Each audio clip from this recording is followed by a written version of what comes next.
อ๋อ ý á mơ pro pro bật thưa lấy mền tên chẳng á hello my friend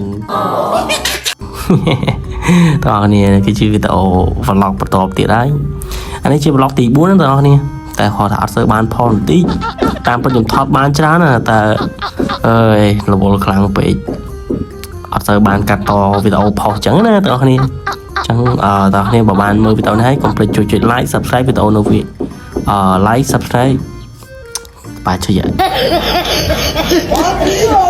អើយគាត់និយាយกันប៉ុណ្ណឹងក៏និយាយមិនត្រូវដែរនេះហើយចុយហើយយើងដល់ម៉ោងរៀនហើយគ្នាយើងរៀនបាន4នាក់ដែរតើនេះ4 5នាក់ដែរតើហ្នឹង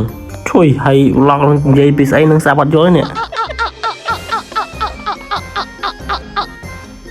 ចូលមានអានេះតួឯករបស់យើងចេញមកនេះវាយសិតមុខបលលឿងទៀតទាំងមេនៅការដ្ឋានខាងណានេះមកហើយនឹងក្តៅជុំជាទាំងអស់នេះក្តៅមែនតែនហ្មងទៅកាត់ពូយតុងហ្នឹងក្តៅមែនតែនហ្មង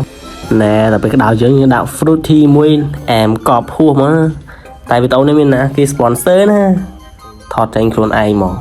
ហើយដល់គិតស្អីទេ pro ហើយទៅ10 7 subscriber ឡើយចប់ដល់ហើយសិត sponsor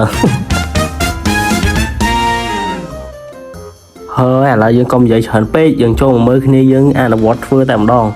ហើយបើសិនអ្នកនរគ្នាចង់មើលវីដេអូខ្ញុំថតធ្វើហ្មងចាំមើលខ្ញុំថតវីដេអូពេញមួយផុស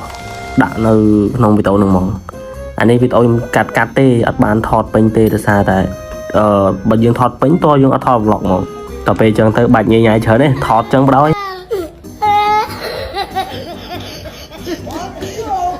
ឥឡូវចង់ប្រាប់ថាវីដេអូនឹងចប់ហើយបងប្អូនដោយសារ admin ចូលតុបទឹកហើយ Goodbye